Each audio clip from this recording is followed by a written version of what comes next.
जय श्री राधे, जय श्री कृष्णा। राधे मेरी स्वामिनी, मैं राधे तेरा दास, जन्म जन्म मोहे दीजिए श्री वृंदावन को वास। भक्तों, हम अपनी गोकुल यात्रा में आगे बढ़ चुके हैं। हमने अभी तक अपनी गोकुल यात्रा में श्री कृष्ण का जन्म और उनके नंदोत्सव को खूब धूमधाम से मनाया। उसके पश्चात जब श्री कृष्ण की छठी पूजा थी तो हमने पूतना उद्धार का भी दृश्य देखा और उसके पश्चात पूतना उद्धार और पूतना की गति और पूतना रहस्य सब जाना। अब हम आगे बढ़े तब हमने देखा जब हमारे कन्हैया ने करवट ली तो नंद बाबा और माँ यशोदा ने कन्हैया का करवट उत्सव बड़ी धूमधाम से मनाया। और इस करवट उत्सव में जब कंस ने अपने द्वारा भेजा राक्षस उत्कच, जो कि उस शकट पर बैठकर जिसके नीचे कान्हा विश्राम कर रहे थे, कान्हा को मारने की इच्छा से उस शकट पर बैठा, तो कान्हा ने अपना अंगूठा लगाकर उस उत्कच राक्षस का उद्धार भी किया, जिसका नाम शक्टासुर पड़ गया। तो आइए आज की कथा में हम बढ़ेंगे शक्टासुर के रहस्य की ओर कि यह शक्टासुर कौन था और इसे उत्कच का शरीर कैसे मिला था और इसे किसने श्राप दिया था और श्री कृष्ण ने इसका उद्धार क्यों किया। परंतु उससे पहले हम जानेंगे कि कन्हैया आज भी वृंदावन में कैसे अपने भक्तों पर कृपा करते हैं इस कथा के द्वारा। सनातन गोस्वामी का नियम था गिरि गोवर्धन की नित्य परिक्रमा करना। अब उनकी अवस्था 90 वर्ष हो गई थी। नियम पालन करना मुश्किल हो गया था और वे किसी प्रकार तब भी निभाए जा रहे थे। एक बार वे परिक्रमा करते हुए लड़खड़ा कर गिर पड़े। एक गोबालक ने उन्हें पकड़ उठाया और कहा, बाबा, तोपे 7 कोस की परिक्रमा, गोवर्धन परिक्रमा अब ना हो सके, परिक्रमा को नियम छोड़ दे। बालक के स्पर्श से उन्हें कंप हो आया। उसका मधुर कंठ स्वर बहुत देर तक उनके कान में गूंजता रहा, पर उन्होंने उसकी इस बात पर ध्यान न दिया और परिक्रमा जारी रखी। एक बार फिर वे परिक्रमा मार्ग में गिर पड़े।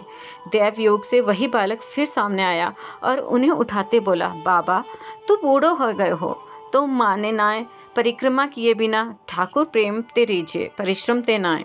फिर भी बाबा परिक्रमा करते रहे, पर वे एक संकट में पड़ गए। बालक की मधुर मूर्ति और उनके हृदय में गड़ कर रह गई थी। उसकी स्नेहमयी चितवन उनसे भुलाई नहीं जा रही थी। वे ध्यान में बैठते तो उसी की छवि उनके आंखों के सामने नाचने लगती थी। खाते पीते सोते जागते हर समय उसी की याद आती रहती थी। एक दिन जब वे उसकी याद में खोए थे, उनके मन में एक सहसा स्पंदन हुआ, एक नई स्फूर्ति हुई। वे सोचने लगे, एक साधारण ब्रजवासी बालक से मेरा इतना लगाव, उसमें इतनी शक्ति कि मुझ वयोवृद्ध वैरागी के मन में इतना वश में कर ले कि मैं अपने इष्ट तक का ध्यान न कर सकूं। नहीं, वह कोई साधारण बालक नहीं हो सकता जिसका इतना आकर्षण है। तो क्या वे मेरे प्रभु मदन गोपाल जी ही थे जो यह लीला कर रहे हैं? एक बार फिर वही बालक मिल जाए तो मैं सारा रहस्य जाने बगैर उन्हें न छोड़ूं। संयोगवश एक दिन परिक्रमा करते समय वह मिल गया। फिर परिक्रमा का नियम छोड़ देने का वही आग्रह करना शुरू किया। सनातन गोस्वामी ने उनके चरण पकड़ लिए और अपना सिर उन पर रख दिया और लगे आर्त भर स्वर में कहने, प्रभु, अब छल न करो, स्वरूप में प्रकट हो, बताओ मैं क्या करूं? गिरिराज मेरे प्राण हैं। गिरिराज परिक्रमा मेरे प्राणों की संजीवनी है। प्राण रहते इन्हें कैसे छोड़ दूं? भक्तवत्सल प्रभु सनातन गोस्वामी की निष्ठा देखकर प्रसन्न हुए, पर परिक्रमा में उनका कष्ट देकर वे दुखी हुए बिना भी नहीं रह सकते थे। उन्हें भक्त का कष्ट दूर करना था, उनके नियम की रक्षा भी करनी थी, और इसका उपाय करने में देर भी क्या थी। सनातन गोस्वामी ने जैसे ही अपनी बात कह चरणों में सिर उठाकर उनकी ओर देखा, उत्तर के लिए उस बालक की जगह मदन गोपाल खड़े थे। वे अपना दाहिना चरण एक गिरिराज शिला पर रखे थे। उनके मुखारविंद पर मधुर स्मित थी, नेत्रों में करुणा झलक रही थी। वे कह रहे थे, सनातन, तुम्हारा कष्ट मुझसे नहीं देखा जाता। तुम गिरिराज परिक्रमा में अपना नियम नहीं छोड़ना चाहते तो इस गिरिराज शिला की परिक्रमा कर लिया करो। इस पर मेरा चरण चिन्ह अंकित है। इसकी परिक्रमा करने से तुम्हारी पूर्ण गिरिराज परिक्रमा हो जाया करेगी। इतना कहकर मदन गोपाल अंतर्ध्यान हो गए। सनातन गोस्वामी मदन गोपाल चरणांकित उस शिला को भक्तिपूर्वक सिर पर रखकर अपनी कुटिया में ले गए। उसका अभिषेक किया और नित्य उसकी परिक्रमा करने लगे। आज भी मदन गोपाल के चरण चिन्ह युक्त वह शिला वृंदावन में श्री राधा दामोदर के मंदिर में विद्यमान है। ऐसी मान्यता है कि राधा दामोदर की मंदिर की 4 परिक्रमा लगाने पर गिरिराज गोवर्धन की परिक्रमा का फल मिल जाता है। आज भी लोग श्रद्धालु बड़े भाव से मंदिर में परिक्रमा करने आते हैं।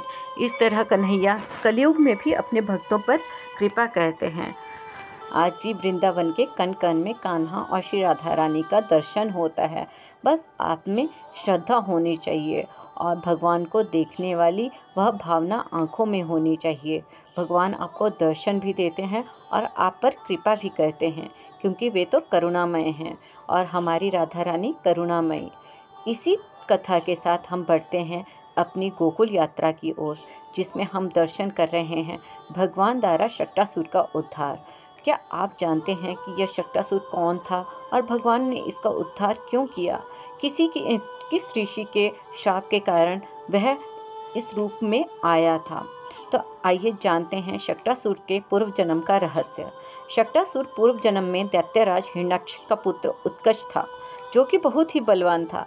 एक बार की बात है, उत्कच अपनी शक्ति के मद में चूर होकर लोमेश ऋषि के आश्रम पर जाकर वहाँ के पेड़ों को अपने शरीर से कुचल रहा था। उसने सारे पेड़ों को तहस नहस कर दिया। जब महर्षि लोमेश ने देखा कि यह क्या उत्पात मचा रहा है, तो उन्हें बहुत क्रोध आया। उन्होंने उत्कच को श्राप दिया, हे पापी, जिस देह की शक्ति के वशीभूत होकर तूने इन पेड़ों को क्षति पहुंचाई है, आज तू इनके ही श्राप के कारण देह रहित हो जा, यानी बिना शरीर का हो जा। जब उत्कच ऋषि के चरणों में गिर पड़ा और बोला, हे पुण्यात्मा, मैं अपनी शक्ति के घमंड में चूर हो गया था, मुझे क्षमा कर दें। तब ऋषि ने कहा, मूर्ख, जा, मैं तुझे क्षमा करता हूँ। द्वापर युग में भगवान श्री कृष्ण जब धरती पर अवतार लेंगे, तब उनके चरणों के स्पर्श से तुम्हारी मुक्ति हो जाएगी। वही असुर उस छकड़े में आकर बैठ गया था और भगवान ने उसकी मुक्ति करी, क्योंकि भगवान तो अपने भक्तों के इच्छा का मान रखते हैं। जब लोमेश ऋषि ने उसे आश्वासन दिया था, तो भगवान ने उसी समय उसका उद्धार करने का निश्चय कर लिया था। इस प्रकार कंस द्वारा भेजे गए राक्षस उत्कच का उद्धार श्री कृष्ण ने किया और यह लीला अत्यंत ही मनभावन थी। हमें यह लीला देखकर बहुत आनंद आया और आपको भी आनंद आया तो कमेंट में जय श्री राधे, जय श्री कृष्णा अवश्य लिखना। और हम अपनी यात्रा में आगे भगवान का द्वारा तृणावर्त का उद्धार भी देखेंगे। इसी यात्रा में इस तरह प्रेम से राधा रानी का जयकार लगाते हुए बढ़ते जाएं। वीडियो पसंद आई हो तो इसे लाइक करें, अधिक से अधिक शेयर करें और हमारे चैनल को सब्सक्राइब कर आप भी इस यात्रा में शामिल हों। जय श्री राधे, जय श्री कृष्णा।